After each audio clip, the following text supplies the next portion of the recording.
Muito boa noite, começamos mais um episódio do Lab Vitalks, o podcast do Lab Vital, laboratório acreditado, com 7 unidades na Grande Florianópolis e já há 20 anos no mercado. E hoje é uma noite bastante especial, eu estou aqui com um dos maiores, aliás, um dos cientistas mais influentes do mundo, um pesquisador aqui da UFSC, o professor e Dr. Rui Prediger. Até eu já conheço o Rui de bastante tempo, a gente jogava bola lá na faculdade, eu lembro que o Rui jogava bem ainda. E sempre teve um preparo físico, sempre corria atrás. Eu falei, pô, mas esse cara corre demais, cara. Então, tá correndo até hoje, né? Então, tá ganhando reconhecimento aí dentro da atividade dele. Até a UFSC, acho que a farmacologia da UFSC já se destaca há bastante tempo aqui. Nós vamos conversar sobre isso. Então, professor Rui, obrigado pelo aceite. Eu estou bem ansioso para esse bate-papo, porque isso aqui, eu que quero aprender mais aqui até do que ensinar os outros aqui sobre o que está acontecendo, né? Então, boa noite, tuas primeiras considerações. Bom, obrigado, Neander, pelo convite. Uma honra estar aqui. Como você falou, nós somos contemporâneos aí do curso de farmácia da UFSC, né? Acompanho também todo o seu trabalho aí como empreendedor, empresário, né? E um prazer estar aqui conversando contigo e com o teu público. Obrigado, professor. O Rui, eu convidei ele por um fato que está acontecendo. Ele está participando de um estudo, está liderando um estudo sobre o uso de THC e canabidiol para a doença de Parkinson, né? E esse estudo está sendo feito aqui, em Santa Catarina, em mais de uma cidade. E a gente, como laboratório, a gente está participando de apoio com os exames laboratoriais. Então, é um estudo que vai ter um impacto até nível mundial. Estava conversando aqui com o professor Rui. Ele vai ser escrito acho que nas principais revistas internacionais. Então, a gente vai conversar sobre isso aqui, né? Então, professor, primeiramente, queria entender assim, qual que é o objetivo central desse estudo? Por que ele... vamos fazer um estudo sobre isso, né? Até porque, acho que até eu vi hoje numa notícia, é tese de alguma outra colega, de uma farmacêutica nossa também, né? Exato. Então, bom, antes de mais nada, te agradecer, Neander, você, toda a sua equipe, né, pelo trabalho fantástico aí que o Lab Vital tem dado nesse estudo, né? Então, assim, juntamente com todo o trabalho dos cientistas, né, que é avaliar os sintomas, os sinais da doença, avaliar a questão de tanto sintomas motores quanto não motores, mas uma grande novidade desse estudo é associar esses parâmetros clínicos, né, junto com os parâmetros laboratoriais, né? Então, esse é uma novidade grande. Bom, se estudam canabinoides para doenças neurodegenerativas, que é o caso da doença de Parkinson, da doença de Alzheimer, há alguns anos. Desde modelos experimentais, né, tem fornecido algumas evidências de que sim, eles poderiam ser usados no tratamento dessas doenças. E nos últimos 10 anos, principalmente, alguns estudos clínicos sendo conduzidos nesse sentido. A grande limitação até hoje dos estudos clínicos é o número de pacientes que são pesquisados, né? Então, normalmente, menos de 20 pacientes por estudo e também o tempo de avaliação, né? Quem já teve que fazer uso, né, ou já fez uso de canabinoides para o tratamento de alguma condição, sabe que ainda, principalmente aqui no Brasil, são tratamentos de alto custo, né? Tem um custo elevado para o acesso. Então, isso muitas vezes dificulta, né, que um estudo ele seja desenhado e conduzido por um longo período. Então, a nossa proposta aqui, e esse é um trabalho desenvolvido com pioneirismo na UFSC, né, na Universidade Federal de Santa Catarina, no Centro de Ciências Biológicas, numa parceria, numa colaboração com a UNILA, né, a Universidade Federal Latino-Americana, lá em Foz do Iguaçu. Lá nós temos um colaborador, o Francisney Nascimento. Nossa, eu conheço o Francisney. Sim, O Ney. também, Legal. exatamente, também um egresso da UFSC, né, e que estabeleceu um laboratório, né, de cannabis medicinal lá em Foz do Iguaçu. Então a Ana, né, que é a Ana Hoover Martins, que é a pesquisadora principal desse estudo, já no seu mestrado com o Francisney lá em Foz do Iguaçu, fez um estudo de caso, né? Isso é muito importante. Então ela avaliou 5 pacientes com Parkinson e testou diferentes combinações de canabinoides. E isso já nos deu um sinal, né, de que sim, né, teriam seria promissor esse tratamento, mas era um estudo ainda com um número muito limitado de pacientes. A partir desse estudo, que a gente pode chamar piloto, é que veio então a grande motivação para realizar esse, que é atualmente o maior estudo, né, em condução no mundo, tanto em número de pacientes, né, então 68 pacientes com Parkinson, quanto duração. Né? Então, por quê?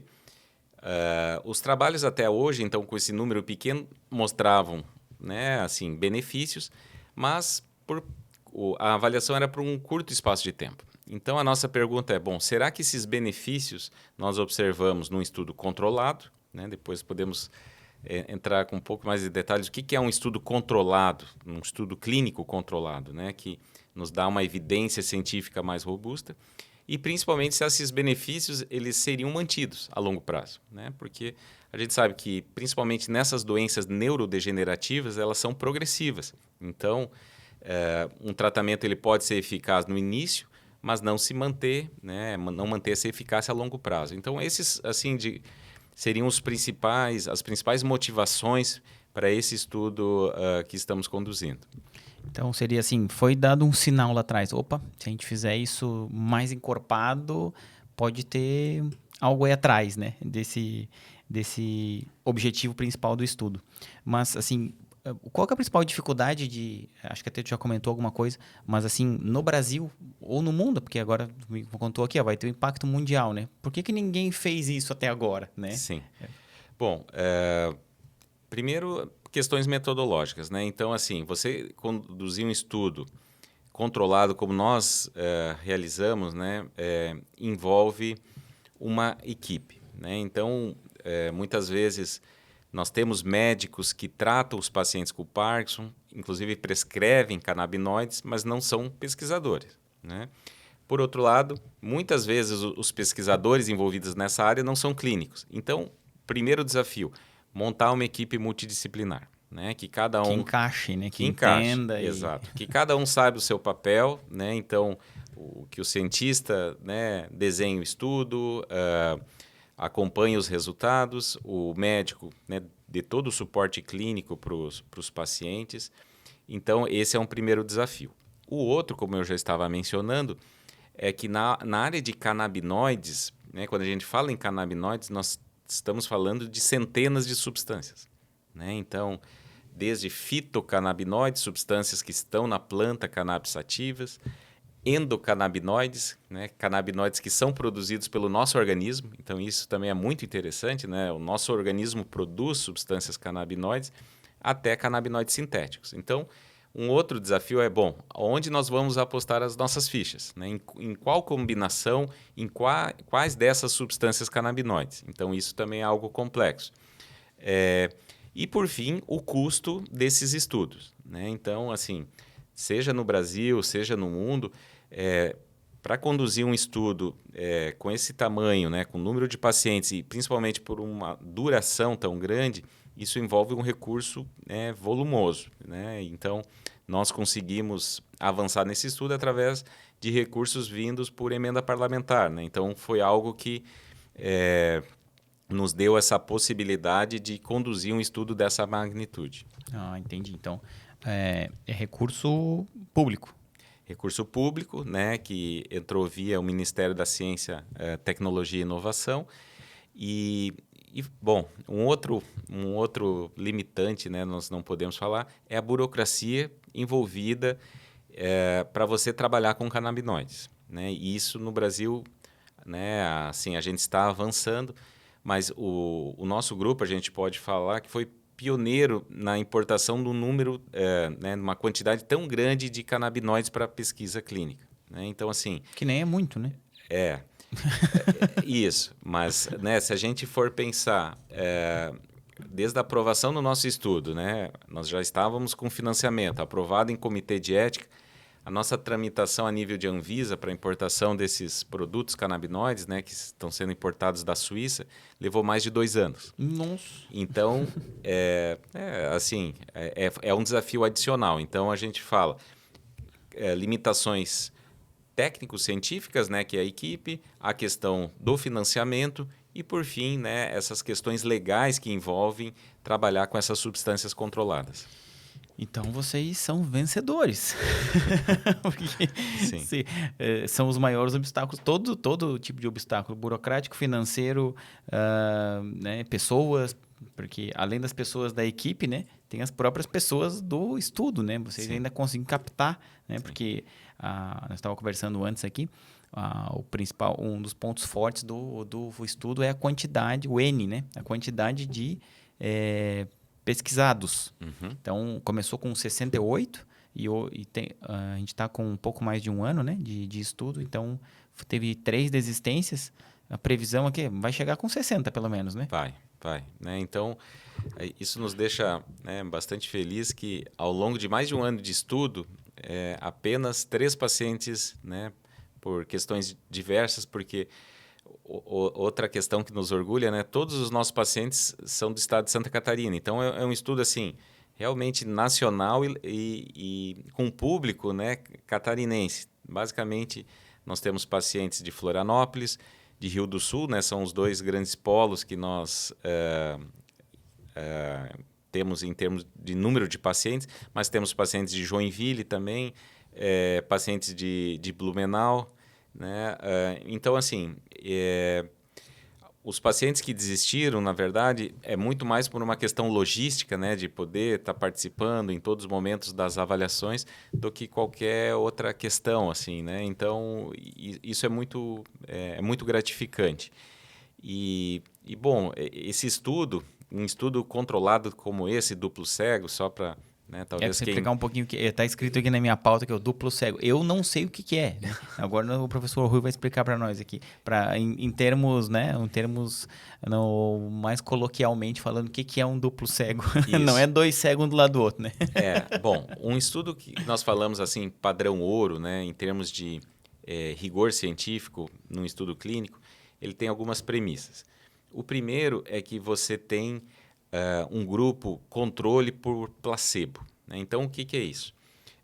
Metade dos nossos pacientes, né, na verdade, dos 68, 30 recebiam placebo. O que é placebo? É uma substância inerte, é uma substância que não faz efeito, ou seja, não eram canabinoides, eles não estavam sendo tratados com canabinoides. Os outros 38 pacientes recebiam o tratamento com canabinoide.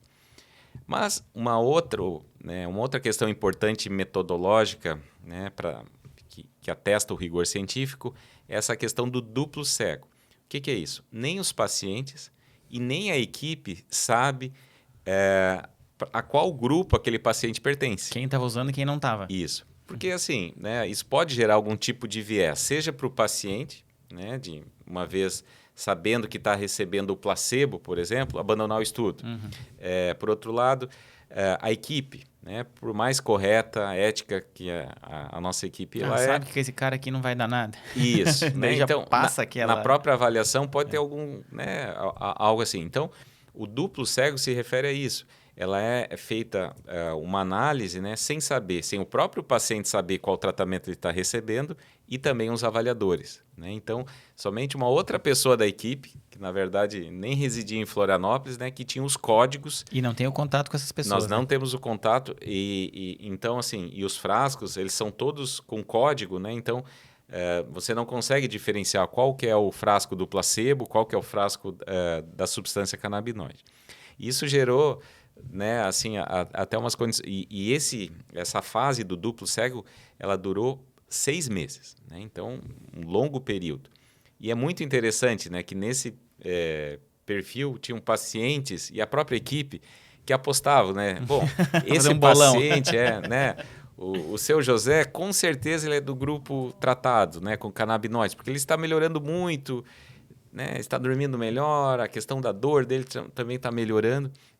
E, para nossa surpresa, depois de 6 meses de estudo, quando a gente abre o estudo, né? Então, quando a gente revela cada paciente a qual grupo pertencia, ficou evidente que alguns desses que apresentavam uma melhora muito grande, na verdade, pertenciam ao grupo placebo. Né? Então, isso mostra também assim, a força que tem um efeito, né, esse efeito placebo, mas principalmente para nós ele mostra a importância de ter um estudo controlado. Né? Porque se alguns indivíduos do grupo placebo também melhoram, né? Então, imagina naqueles estudos de caso que eu me referi, né? 5, 4, 5, 6 pacientes, que é o que, né, na maioria dos casos a gente vê pela literatura. Então, muitos dos benefícios que se observam ali, que são relatados, podem ser um efeito placebo. Né? Então, para a gente é fundamental comparar a melhora do nosso paciente tratado com o canabinoide em relação ao placebo. Né? Então, assim, isso foi, né, algo bastante importante. E agora, então, todos os 65 pacientes que seguem no estudo, todos estão sendo tratados com canabinoides. Né? Então, mesmo aqueles que nos 6 meses iniciais usavam o placebo, agora estão todos recebendo canabinoides e vão seguir por 2 anos. Né? Então, é essa a ideia de acompanhar, né, se a eficácia ela se mantém e a segurança. Né? Então, a gente sempre vai acompanhando também com a segurança do tratamento. E agora eles também sabem, né? Agora todos sabem. Agora todos sabem. Todos sabem. Tá, foi aberta a caixa preta. Isso. Né? Então, todos sabem. Mas realmente foi uma surpresa. Né? Né? No caso, eu dou aula, né, de farmacologia há muitos anos, a gente sempre se refere ao efeito placebo e É bem teórico ali da faculdade. Muito teórico e normalmente fala assim, não, mas é algo passageiro, né, que em poucas semanas o efeito placebo... Não, nós tivemos pacientes que um efeito placebo durou por 6 meses. Né? Então, olha, isso mostra como é importante esses estudos controlados. E agora a gente vai ver se ele vai persistir, porque agora... Cara, como assim? Não tô tomando nada? Exato. Se isso vai persistir, né? Provavelmente, Sim. no meu entendimento aqui, talvez ele dê uma recaída ou alguma coisa assim que não vai, né? Sim. Mas agora ele vai usar o canabidiol. Pô, vai ser legal esse... Sim. Principalmente com esses que deram certo e não estavam tomando nada, né? E agora vão começar a tomar. E um outro, eu acho que também, né, vale a pena mencionar, uma novidade legal desse estudo e que só é possível quando você tem um grupo de pacientes maior, é comparar o resultado entre homens e mulheres. Né? Porque muitas vezes a gente imagina que um tratamento farmacológico para uma doença como Parkinson, Alzheimer, ele vai ser eficaz de maneira igual para todos. Isso não acontece. Né? Tem muitas variáveis envolvidas. E hoje em dia, no contexto da doença de Parkinson, já se sabe, por exemplo, que os homens eles apresentam mais os sintomas motores, os tremores, a rigidez, né, que são assim aqueles sintomas mais clássicos do Parkinson. Inclusive por isso eles são mais diagnosticados. A gente tem mais diagnóstico de homens do que mulheres. Só que as mulheres com Parkinson elas relatam né, e apresentam mais sintomas como depressão, ansiedade e muitas vezes isso, né, passa até desapercebido, subdiagnosticado. Então, no nosso grupo aqui dos 68 pacientes, a gente tem cerca de 2/3 são homens e 1/3 mulheres. E a gente já está observando que os efeitos são diferentes. Né? Então, isso não tem relato na literatura. Né? Então, o nosso trabalho é o pioneiro de mostrar, inclusive, que as mulheres se beneficiam mais do tratamento com canabinoides, né, para esses sintomas não motores do que os homens. Né? Então, questão da ansiedade, depressão, inclusive... algumas dessas pacientes reduzindo o uso de algumas medicações antidepressivas, hipnóticas para dormir. Né? Então, assim, isso são resultados muito interessantes, né, que a gente está explorando bem agora. Né? Tanto no trabalho da Ana, né, que foi a tese de doutorado da Ana, principalmente a parte motora, e mais recentemente o mestrado da Amanda, também uma outra estudante ali da UFSC que defendeu o mestrado, muito focado nessa parte da ansiedade e da depressão. Né? São os 2 trabalhos que já foram defendidos ali no laboratório. Muito bom. Professor, sobre a substância que está sendo utilizada, né?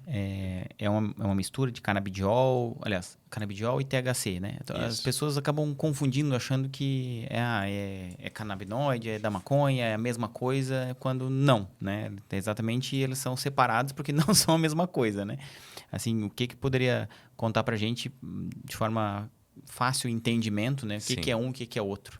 Bom, os 2, tanto o canabidiol, né, que é o CBD, quanto o THC, são considerados fitocannabinoides. São substâncias canabinoides que estão na planta cannabis sativa. E são são as 2 principais substâncias em termos de quantidade na planta. É a planta que mais tem, né? Isso. Se a gente for fazer uma avaliação química da planta, nós vamos identificar mais de 100 substâncias canabinoides ali, né? E isso, claro, dificulta muito, né? Então, na literatura, por exemplo, se você faz uma avaliação de extratos, né? Extratos da planta cannabis, né? Que tem muito. Isso vai ter uma variação muito grande de constituintes e de quantidades desses constituintes, né? Isso dificulta a análise. Principalmente numa doença como o Parkinson, que eu já mencionei, né? Que ela é heterogênea. Para cada paciente, ela pode se manifestar de maneira um pouco diferente, progredir de uma maneira diferente. Então, para diminuir isso, a nossa abordagem, e até a partir daquele estudo de casos, né, que a Ana conduziu no mestrado dela, o que nós desenhamos aqui nesse estudo? Avaliar só 2 substâncias canabinoides, né? Então, nós estamos... É uma associação do CBD em maior quantidade e o THC numa relação de 1:10. Então, para cada uma molécula do THC, nós temos 10 moléculas do CBD. Eles são dados junto, tá? Quem pesquisa essa área de canabinoides tem um contexto, né, tem um termo que se chama de entourage, né, que é o quê? Um efeito comitiva. Então, quando você começa a associar esses canabinoides, eles acabam tendo um efeito superior a do que eles isolados. Então, vamos dizer, o CBD traz um benefício de 5, o THC traz um benefício de 5, mas quando eu associo os dois, eles trazem um benefício de 100 e não de 10. Então, essa é a lógica, né, da combinação. E o que de fato acontece é que os efeitos farmacológicos dessas 2 substâncias se complementam, né? Então, você pega, por exemplo, o THC, ele tem bons efeitos sobre parte motora do paciente, sobre o sono do paciente. Já o CBD funciona muito bem sobre a questão da dor, a questão do sono. Então, como os sintomas do paciente são bastante complexos, quando você associa as 2 substâncias, você tem, digamos, um efeito mais amplo, né? Então, essa é a lógica que a gente trouxe aqui para o estudo, né? Então, bom, eu já apresentei esses trabalhos em alguns congressos internacionais, né? E os pesquisadores internacionais ficam realmente muito, né, empolgados com os resultados e perguntam, bom, então vocês encontraram a combinação perfeita? Não sei, né? Não sei se é a... Essa é boa, não precisa ser perfeita. Exato, né? Eu não tenho ainda como, né, precisar se eu associasse um terceiro canabinoide, né? Ou fazer um 1:5 ou 1:20. Isso, uma outra relação, né? Seria o melhor. Mas, assim, o fato é que combinar os 2 canabinoides no contexto da doença de Parkinson trouxe mais benefícios do que usar eles isoladamente, isso sem dúvida. Muito bom. Eu lembro que nas primeiras coletas eu participei de algumas e tinha alguns pacientes que a gente tinha que segurar o braço deles, porque senão não dava de espetar o braço, né? E aí eu acho que eu participei da primeira e depois da terceira e eu lembro que teve um senhor que ele já não balançava mais o braço. Eu falei... Cara, coisa de meses, assim, né? Quais os principais sintomas, assim, que foi visto já, né? Os sintomas que mais diminuíram, impactaram, assim, nos primeiros momentos?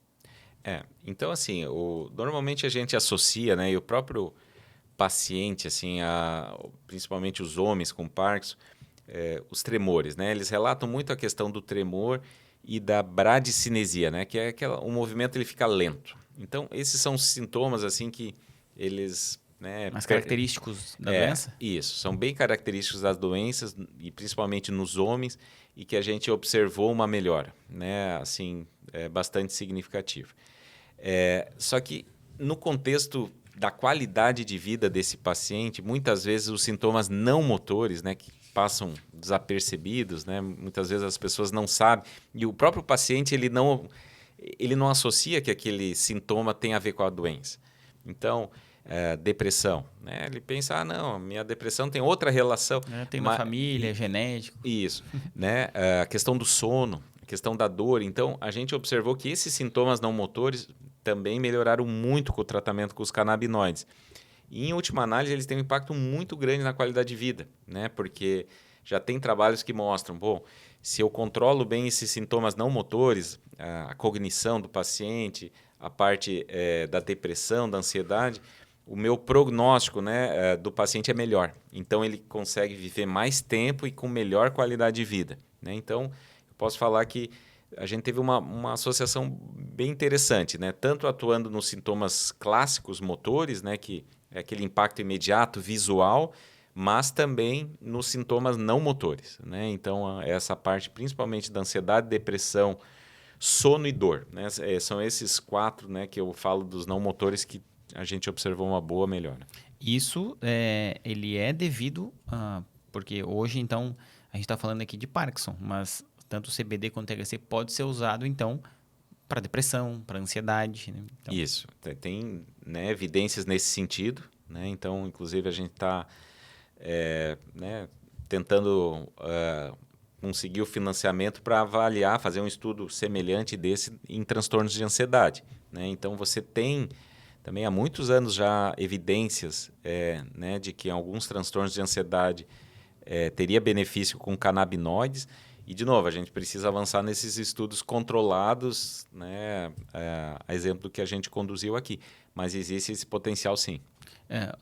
Agora, uma pergunta de leigo aqui, cientificamente leiga, a minha pergunta. Um estudo desse, aí deu uma outra evidência aqui. Ele pode ser utilizado para isso, pode. Certo? E aí, tipo, agora já até me comentou aqui que está querendo fazer um estudo baseado na ansiedade, porque viu que a ansiedade... Exato. Muito bom. E algum efeito não esperado, assim, colateral com esses pacientes? O que foi? Foi observado algum malefício para eles? Não, até o momento, nada assim que, né, por exemplo, levasse a interrupção do tratamento em função de um efeito adverso. O que a gente né, relaciona, digamos, essa ausência, né? Primeiro, que, claro, a gente está usando doses relativamente baixas, né? Então, isso também é algo que, dentro do contexto dos canabinoides, a gente, né, já vem trabalhando há algum tempo, né, de que você não precisa superdosagens de canabinoides para ver o efeito, né? Justamente em função deles atuarem num sistema endógeno, né? A gente já tem um sistema canabinoide sendo produzido. Existem algumas evidências que, com o envelhecimento e com o desenvolvimento dessas doenças neurodegenerativas, você tem uma queda desse sistema. Então, o que a gente está na prática fazendo é quase como uma reposição hormonal, é uma reposição canabinoide. Essa é a lógica que a gente trabalha, né? De que, de fato, o que a gente está... né? Claro que a gente não está tratando com os canabinoides endógenos, né? Então, estamos tratando com canabinoides que são da planta, fitocannabinoides, mas a lógica é mais ou menos essa. Inclusive o CBD, né? Essa é algo talvez interessante comentar. Se discute muito, por qual mecanismo o CBD traz os benefícios, né? Existem no nosso organismo receptores canabinoides, né? Proteínas onde os canabinoides vão se ligar e vão fazer o seu efeito. E são, por exemplo, nesses receptores que atuam nos nossos endocannabinoides. Só que o THC atua nesses receptores, isso é bem evidente, né, já bem caracterizado. Já o CBD, o canabidiol, o que tem sido demonstrado é que o efeito principal dele não é ligar no receptor e ativar o receptor. Ele é aumentar os níveis dos endocannabinoides. Então, ele tem um mecanismo muito interessante, né? Por exemplo, ele inibe a degradação dos nossos canabinoides. Então, dentro daquela lógica, né? Com o envelhecimento, com essas doenças, eu estou tendo uma redução desse sistema endógeno.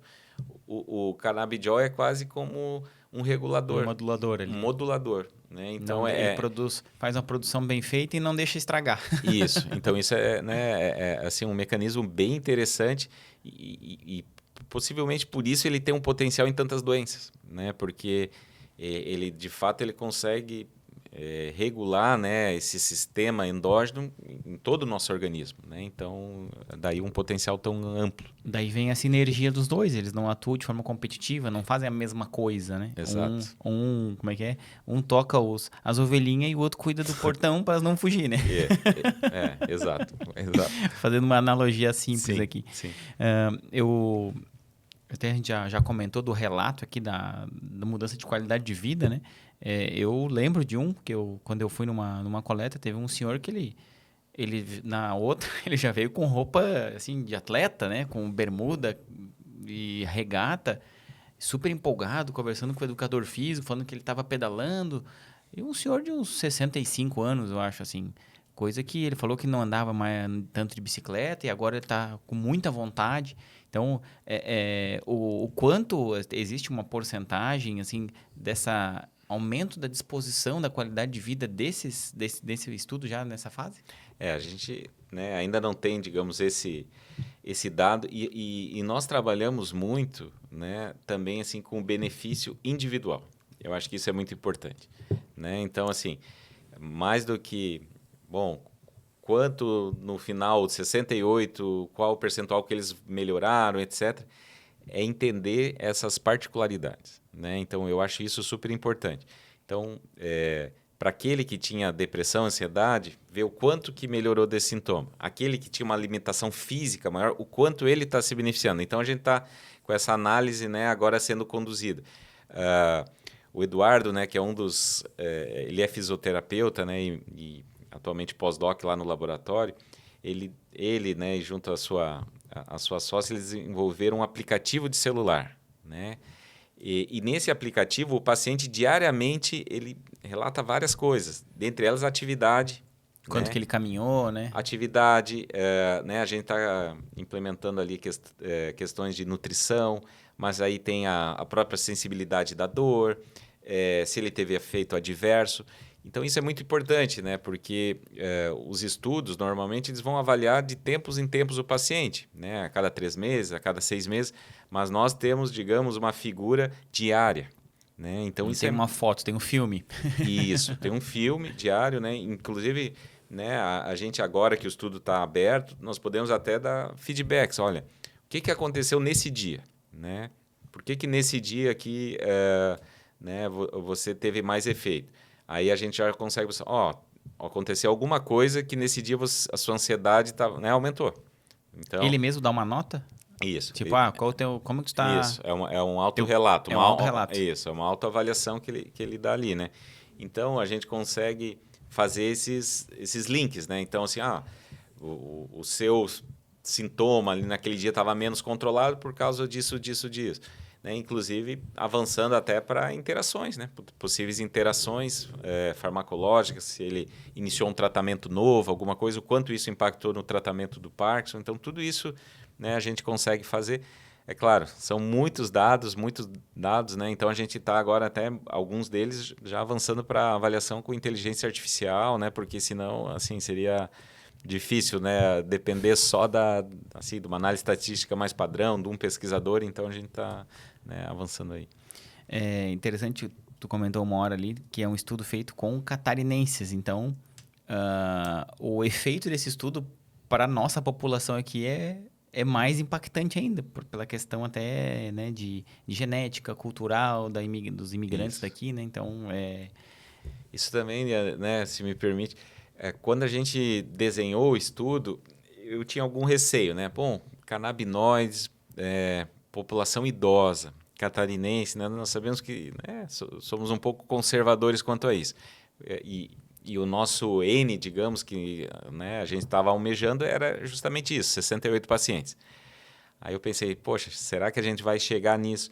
E, para nossa felicidade, né, assim, digamos, esse preconceito, quando envolve a questão de saúde, ele, né, se dissipa. Então, assim, a gente tem no nosso recrutamento, mais de 150 pacientes, né, com Parkinson interessados em participar. Aí, claro, a gente tinha critérios de inclusão e de exclusão no estudo, né? Então, não era todo paciente com Parkinson que poderia ser alvo do estudo. Então, por exemplo, nós limitamos que eles teriam que estar no estágio moderado da doença, né? Ele não poderia estar no estágio super avançado e nem muito no início. Uma outra limitação importante, não podiam ter histórico de uso de canabinoides. Né? E isso, inclusive, se nós pegarmos em Florianópolis, nós já temos muitos pacientes sendo tratados de Parkinson com canabinoides. Os médicos já prescrevem. Então, daqui a pouco vai ficar difícil fazer o estudo. Daqui a pouco... Então, isso exigiu, né, que a gente buscasse outras cidades. Então, lá em Rio do Sul, né, o número de pacientes com Parkinson sendo tratados com canabinoides era menor. Então, mas era um fator muito importante, né, porque seria difícil a gente comparar um paciente que nunca usou uma substância canabinoide com aquele que, né, já estava sendo tratado. Então, esse foi um critério. Mas, então, isso eu gosto de falar, né, assim, que superou as nossas expectativas, né, de que a gente tinha algum receio de que talvez não conseguiria recrutar todo o número. Mais uma barreira, né? Isso, mas não. Né, então, isso, né, foi bem interessante. E, professor Rui, esse estudo, assim, a gente vê, né, na tua empolgação em contar tudo isso, já dá para ver que tu gosta do que faz e que é um estudo altamente promissor, né? Mas o que esse estudo pode impactar na prática, assim, na conduta clínica? Ou vai agora, com esse estudo saindo, a gente vai ter uma série de evidências que a gente vai conseguir agora tratar o Parkinson com canabidiol e CBD junto. Enfim, qual que seria, assim, o pós-estudo, o mundo pós o estudo? Sim. Eu acho que, assim, são vários desdobramentos desse estudo, né? E dada a qualidade realmente, né, tanto o rigor científico como ele foi conduzido, os resultados encontrados, nós estamos realmente mirando as principais revistas clínicas, né? São revistas que os médicos leem e se baseiam nessas revistas, nessas publicações, para nortear sua conduta clínica, né? Eu acho isso super importante. Por quê? Porque a gente observa, né, que tem muitos pacientes já com Parkinson, com outras condições médicas, buscando o uso de canabinoides. E aí, em muitos casos, existe, né, um argumento, e aí eu vou dar razão até para muitos médicos, né? Bom, não existe ainda evidências científicas seguras, né, controladas dessa eficácia. Né? Agora tu vai ter. Então, eu acho que esse é o principal ponto. Ó. E para a minha equipe, assim, eu sempre fui muito transparente. Né? Desde o início eu falei, bom, nós não temos obrigação nenhuma de mostrar benefício, um efeito. Né? Nós não temos nenhum compromisso com nenhuma indústria farmacêutica, com uma empresa. Qual que é a nossa obrigação e a nossa responsabilidade? O rigor científico. Né? Então, o que nós temos que mostrar com um estudo controlado, né? Nesse estágio da doença, moderado, com essa associação, qual que é o efeito que a gente pode esperar desses canabinoides a longo prazo? Então, eu vejo muito isso, né? Que o principal impacto, eu acho que é trazer mais, digamos, segurança e trazer essa evidência científica que muitas vezes os médicos, né, mencionam que não existe e que eles não têm a segurança para prescrever às vezes utilizam como recurso para não ter que não mudar conduta ou não quer experimentar uma nova conduta, né? Isso. Então, eu vejo que isso, né, será muito importante. E, claro, sempre quando você tem um estudo, digamos, pioneiro como esse, mostrando os efeitos, é muito mais do que, né, assim, a gente se apegar e querer evitar concorrências. Pelo contrário, eu acho que a partir de que, bom, o grupo lá da UFSC viu um benefício com esses dois canabinoides nessa associação. Eu quero testar um pouco diferente, né? E eu acredito que possam existir outras combinações tão boas quanto essas, né? Então, assim, eu acho que isso também, a partir de um momento que você tem um estudo com resultados, né, importantes, impactantes, estimula que outros grupos, né, e que outras empresas também, né, possam financiar pesquisas dessa natureza e é isso que move, né, isso que traz o avanço científico. Então, muito mais do que um grupo se apoderar né, de uma linha de pesquisa, etc., eu vejo pelo contrário, isso vai abrir, né, assim, o interesse por muitos outros grupos trabalharem nessa frente. Vai ser, na verdade, talvez vai diminuir muitas barreiras quanto até o próprio canabidiol e o THC, eles se difundirem, né? Sim, Dentro das terapias, na exato, terapêutica, né? exato. Talvez, com o que tu falou ali, não tem recurso, agora vai ter. Uhum. Talvez, né? Na hora que acabar o estudo, temos. E até existe também a questão do canabidiol no Brasil, né? Ele ainda, tu até comentou no início, foi difícil importar essa quantidade e melhorou? Tá difícil ainda? Como que esses pacientes, por exemplo, que estão fazendo uso, né? Como que eles conseguem comprar? Como que está o acesso hoje? Então, todos os nossos pacientes, eles seguem recebendo exclusivamente, né, os canabinoides pela fonte da pesquisa, né? Então, enquanto a pesquisa seguir, né, por esses 2 anos adicionais, todo o fornecimento é gratuito por parte do estudo para esses pacientes. Hoje em dia você tem acesso, né, a alguns produtos, né, principalmente o CBD, né, tem um valor elevado, né, são produtos com um valor elevado, mas eu não tenho dúvida, né? Então, inclusive a RDC que trata disso, né, a Anvisa abriu agora, dia 4 de abril, uma nova consulta pública sobre justamente essa RDC, se não me engano, a 327, que trata dos produtos canabinoides no Brasil. Então, né, assim, eu já participei de alguns eventos, até trouxe recentemente um evento né, sobre pesquisa clínica com canabinoides para o Hospital Universitário aqui da UFSC e contou com presença de representantes da Anvisa. Então, a ideia é essa, né, de que num curto espaço de tempo, sim, a gente tenha, né, um maior acesso a produtos farmacêuticos canabinoides e, claro, sempre aquela preocupação da segurança do produto, né? Então, ao mesmo tempo que as pesquisas clínicas como a nossa são importantes para mostrar a eficácia, a segurança, tem todo outro papel regulatório que é garantir que esse produto ele chegue com qualidade, né? Saindo essa RDC, ela vai estar sendo montada ainda, É. né? Eu vi tenho até mandar um abraço para o nosso colega, o Fabrício, eu acompanho ele e eu sei que ele estava junto nessa Sim. questão da RDC, também é um outro pesquisador dessa área. Mas ainda temos problemas assim de preconceito contra o uso disso, né? Eu vi que tu teve um certo cuidado, aliás, ou um certo receio de não vamos conseguir um N, né? Sim. Aqui ainda, aqui eu digo no nosso estado, né? Mas no Brasil ainda existe muito isso? Existe, né? Então, assim, eu acho que mudou, né? Mudou nos últimos 10 anos, mudou bastante, né? Então, se a gente pegar, assim, em termos... a gente pega uma mudança muito importante e aí eu sempre falo, né? Tem o lado científico, mas tem também o lado da própria sociedade, né? A sociedade manifestar o seu interesse, né? Então, assim, um grande marco nessa, digamos, na entrada e o acesso a produtos canabinoides se deu a partir de movimentos de mães, né? Mães, isso, se não me falha a memória, a partir de 2013, mães de filhos com tipos de epilepsia refratários a tratamento, né? Então, com várias crises diárias. Foi a partir da pressão dessas mães que conseguiram a liberação, né, para importação de produtos canabinoides. Então, sob, né, liberação judicial. E isso eu sempre menciono, né? Quer dizer, 2013, nós temos evidências geradas no Brasil, né, pelo grupo de pesquisa do professor Elisaldo Carlini, né, aqui no Brasil, na década de início dos anos 80, 1980, mostrando que substâncias canabinoides poderiam ter um efeito antiepilético.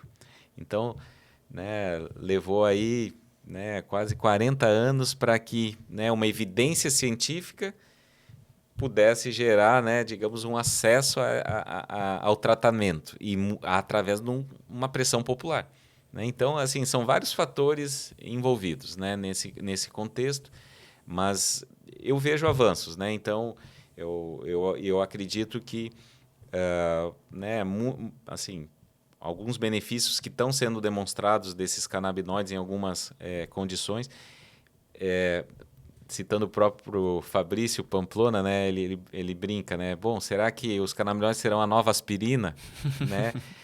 Esse é um cuidado que a gente tem que ter, né? Assim, também de entender de que existem limites, né? E que assim, são substâncias com um potencial terapêutico bastante amplo, mas não imaginar também que elas vão, né, ser usadas para tratar tudo e que todo paciente vai se beneficiar. Eu acho que isso... Então, o equilíbrio, né, como aí tudo em farmacologia, né, assim, na terapêutica a gente tenta né, imaginar que tem que ter um equilíbrio, né, saber onde eu tenho a eficácia, onde eu tenho a segurança, e essas barreiras, então, mais, digamos...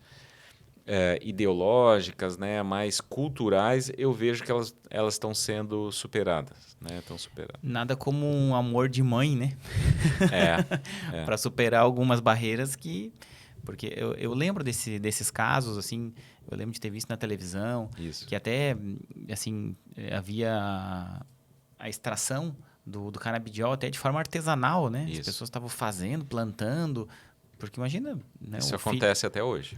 O filho está em casa tendo 30 convulsões por dia e se eu usar isso aqui dá certo, né? A mãe vai plantar e vai fazer. E se vai foi presa, não tem? Ela vai fazer. Isso. Então, que bom que está sendo visto, tá evoluindo nessa parte, né?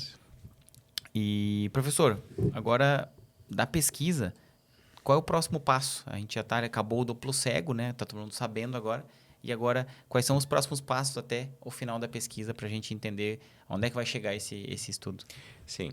Então, esses 6 meses iniciais, né, essa fase de controle, né, estudo controlado duplo cego, ele é fundamental para mostrar isso, né? Bom, o tratamento com o canabinoide ele é mais eficaz que o placebo, né, em relação àqueles sintomas. Então, esses 6 meses iniciais, eles nos respondem isso. E a partir de agora, a pergunta esses benefícios observados, eles se mantêm a longo prazo e eu tenho segurança nesse tratamento a longo prazo? Eu acho que essas são assim as duas perguntas agora mais importantes do estudo que a gente chama aberto, né? Que todos os pacientes já sabem que estão sendo tratados, toda a equipe sabe que eles estão sendo tratados, então não tem mais mistério, né? Agora, o nosso desafio é seguir fazendo as avaliações, né? Então, todas essas avaliações motoras, do sono, da dor, eles seguem sendo conduzidos e isso é bem importante, né? Para a gente saber se algum paciente tem uma reversão, né, do quadro, digamos, uma piora do quadro, se algum paciente apresenta uma intolerância ao tratamento a longo prazo, né? Eu mencionei que a gente está querendo agora né, incluir no estudo uma dosagem dos canabinoides. Isso também é muito raro em estudos clínicos, né? Que no estudo se faça uma dosagem sanguínea, né? Se saiba exatamente, bom, depois de 6 meses, 1 ano, quanto que está os níveis plasmáticos desses canabinoides nos pacientes, né? Então, esses são os próximos passos, né? Então, e que eu tenho certeza para a classe médica também são informações muito importantes, né? Saber que, bom, eu posso tratar o meu paciente por mais de 6 meses, né? Que eu posso tratar ele por 1 ano, 2 anos, 3 anos com o canabinoide. Eu acho que isso é uma informação muito importante. Até porque o primeiro salto provavelmente deve ser bem vistoso, né? Assim, a primeira evolução dos primeiros 6 meses. Porque... E depois, assim, ele vai chegar a um ponto que ele vai parar de evoluir, né? Aí ele vai ter que se manter. Isso. Então... E lembrando que a doença, embora existam algumas evidências, né, de que, inclusive, o canabinoide, as substâncias canabinoides possam ser neuroprotetoras, né? Então, proteger os neurônios da morte, né? Isso assim, é uma grande busca nas pesquisas para essas doenças, né? Parkinson, Alzheimer, que a gente fala são terapias que modificam a doença, terapias modificadoras. Então, elas não tratam só sintomas, elas impedem realmente a morte dos neurônios, a progressão da doença. Existem algumas evidências, né, de que canabinoides possam ter esse efeito. No nosso estudo, a gente não desenhou ele para isso, né? Existem estudos em modelos animais, em culturas de células, que mostram esse potencial. Mas então a gente não pode esquecer que a doença está progredindo, né? Então, mesmo com nossos tratamentos, a priori, né, a doença vai progredindo. Então, inclusive, bom, será que a gente tem que fazer a adequação de doses, né? Como é que é o cenário clínico desse paciente a médio e longo prazo. Então, tudo isso a gente vai responder com esse estudo aberto agora. É uma coisa dinâmica, não é assim, começou o estudo e a doença fica lá parada esperando o que acontece, né?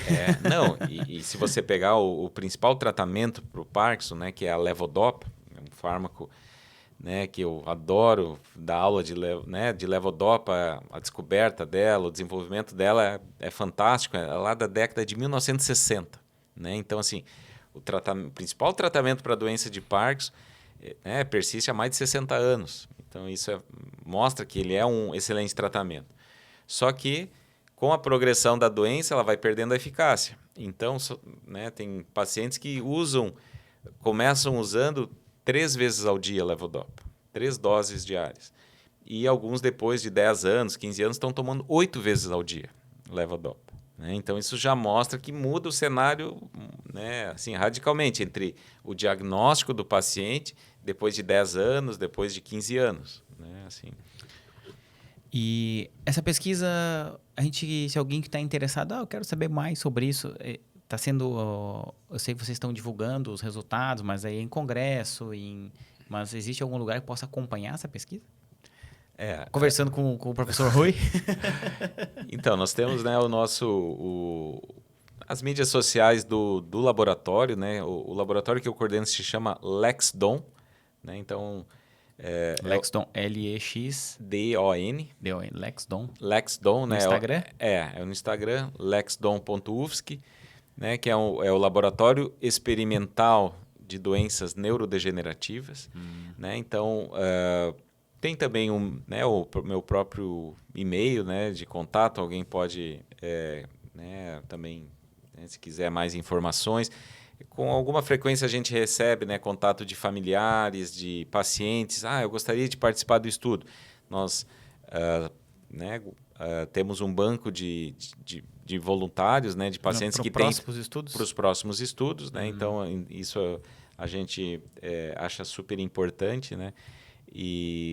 Então, essas seriam, né, as principais formas. Meios de contato. Né? Isso, os meios de contato. E, claro, né, assim, a gente, quando sair as publicações oficiais, né, a gente sempre tenta também fazer uma divulgação científica, né, assim, numa linguagem mais acessível desses resultados, né, mas, assim, eu acho que a publicação em breve ela estará disponível também para a classe médica aí que quiser acompanhar. O resultado final desse estudo tem previsão? Então, o estudo duplo cego ele se encerrou em setembro do ano passado, né? E a gente segue pelo estudo aberto por mais 2 anos. Então, né, pelo menos aí até 2027. Isso, até julho de 2027 a gente terá, né, ainda o estudo sendo conduzido, mas né, assim, a gente vai estar publicando periodicamente os resultados, né? Então não vai esperar lá o final só. Então, por exemplo, agora a gente está, né, com a publicação do trabalho da Ana. A Amanda, que trabalhou com ansiedade e depressão, nós já estamos organizando esses dados também, né? Então, né, a gente vai, ao longo do estudo, também dando esses retornos científicos. Né? A cereja do bolo, então, é lá por dezembro de 2027. Isso. Quanto tempo demora para escrever um artigo desse depois de pronto? Ele vai sendo escrito, né? Vai. Mas, assim, né, as nossas revistas que a gente sempre almeja, né, são revistas internacionais de alto impacto, como envolve também uma equipe, né, multidisciplinar, a gente sempre envolve todas essas pessoas como autoras e tal, mas a gente coloca em torno de uns 6 meses, assim, um tempo razoável, né, para a elaboração desse artigo científico, né, a submissão. E aí, claro, aí depende muito né, de como é que se dá essa relação lá na revista, né, porque todas as... Encaminha para a revista? Nós mandamos para a revista e aí tem, né, as revistas que a gente publica os nossos trabalhos científicos, a gente tem revisão por pares, né? O que isso quer dizer? Então, pelo menos outros 2 cientistas são consultados, eles revisam o nosso texto, muitas vezes nos fazem novos questionamentos, né? Então, isso faz parte, digamos, dessa rotina de publicação de artigos científicos, né? Então, essa revisão, Isso muitas vezes, né, atrasa um pouco mais a publicação, mas também nos dá mais segurança, né, de que o resultado final ali publicado ele realmente passou por todo esse rigor científico. Muito bom. Quais são... existem algumas revistas que vocês têm como alvo? Isso. Então, no Parkinson, assim, algumas, né, uma revista muito tradicional é a Movement Disorders, né, que é inclusive de uma sociedade, né, focada no estudo da doença de Parkinson. E, né, esse trabalho pioneiro nós estamos focando na New England Journal of Medicine, que é, assim, talvez a principal revista clínica, né, atualmente no mundo. Então, esse é o nosso, digamos, né, estamos mirando nas estrelas aí, vamos ver se a gente acerta a lua. Muito bom, professor Rui. Cara, assim, ó, assim, parabéns, cara. Eu acho isso um trabalho fenomenal, assim, pessoal aqui da UFSC, aqui de Florianópolis, né, da nossa universidade. Eu estudei lá também, você também estudou, ainda está lá até hoje. Eu fico, assim, me sentindo com bastante orgulho, né, tanto da tua pessoa quanto da nossa faculdade e assim, do desenrolar desse estudo que a gente sente, assim, que vai ser talvez um divisor de águas nesse quesito aqui. Eu acredito que tu pensa assim também, né? Sim, com certeza. Não, e eu só tenho que agradecer, né? Primeiro, claro, como a gente mencionou, isso só foi possível a partir de financiamento público, né? Então, a gente muitas vezes né, não entende, né? Assim, bom, esse financiamento das pesquisas, mas isso é fundamental, né? Para a gente ter um avanço científico. Então, o financiamento, né, para essas pesquisas. Então, a gente agradece. Os nossos pacientes, né, voluntários do estudo. Então, sem eles, a gente não teria como avançar. A equipe, né, assim, isso é um trabalho de equipe, não é de um pesquisador. Então, eu destaco muito, né, a Ana, né, a Ana Hoover Martins, que ela realmente, assim, né, tem muitas qualidades, tanto científicas... Nossa colega farmacêutica, né? Farmacêutica, né? Então, além da questão científica, né, eu destaco muito na nossa equipe a questão humana, né? Porque eu vejo assim, o quanto eles se dedicam e, né, dão atenção para os nossos pacientes do estudo, né? Então, isso eu acho que é também dos motivos, né, pelos quais a gente praticamente não tem desistência no estudo, né? Os pacientes seguem, né, etc. Estão muito engajados com a equipe, né? Muito engajados. Então, e também, né, te agradecer aqui, né, publicamente e pessoalmente, né, porque eu acho que, assim, essa parceria que foi estabelecida entre a universidade, né, e né, o Laboratório Vital e a qualidade das análises, né, o rigor como vocês fizeram, né, inclusive as coletas, né? Então, eu gostaria de destacar isso. Né, a sua equipe, ela foi junto com a gente, né, inclusive para outras cidades, né, fazer a coleta desses pacientes com o padrão né, que vocês consideraram adequado, né, o tempo de entrega desses resultados, né, o rigor desses resultados. Então, assim, para o cientista, para o pesquisador, ele traz também muita confiança no resultado, né? Então, da mesma forma que eu tenho uma confiança nos resultados clínicos que a minha equipe, né, coletou, eu tenho essa mesma confiança nos dados, né, bioquímicos aí que foram coletados. A gente nem entrou em muitos detalhes, né, mas isso é um diferencial muito grande, que basicamente não existe no mundo um estudo que vai associar tantas variáveis clínicas com variáveis bioquímicas, né? Então, isso... daqui a pouco a gente consegue fazer algumas relações, por exemplo, bom, o paciente que, né, tem um melhor perfil inflamatório com o tratamento é aquele que melhora mais dos sintomas clínicos, né?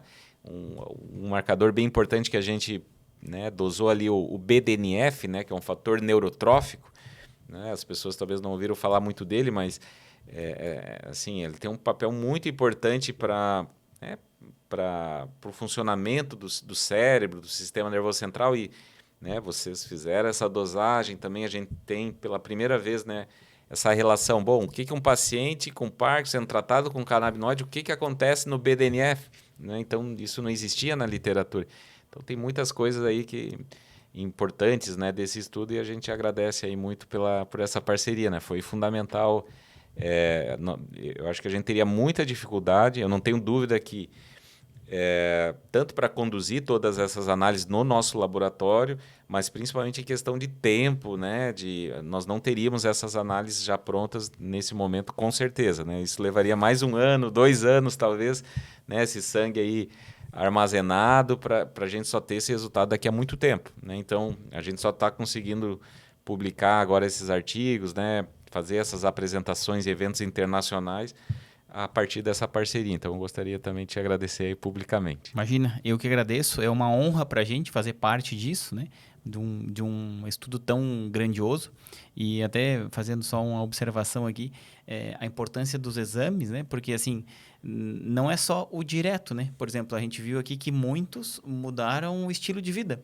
E aí, cara, o colesterol do cara vai diminuir, o HDL vai aumentar. Então, tem vários outros efeitos, rebotes que acontecem que talvez não iria assim enxergar sem os indicadores, né, biológicos.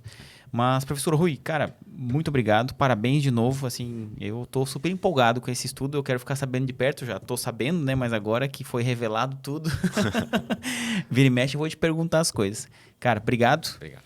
E a gente continua trabalhando junto lá com o nosso projeto e a gente vai dando notícias lá até no nosso Instagram, sempre que o professor Rui aqui os nossos cientistas mais influentes do mundo, ele der o ar da graça, vai lá conhecer o nosso laboratório. Tu já conhece o laboratório? Não, né? Não. Então eu vou te levar um dia lá para conhecer, para ver onde é que a gente faz as análises. Ótimo. Então é isso aí, pessoal. Obrigado. Mais um episódio do Lab Talks. Até a próxima. Um abraço.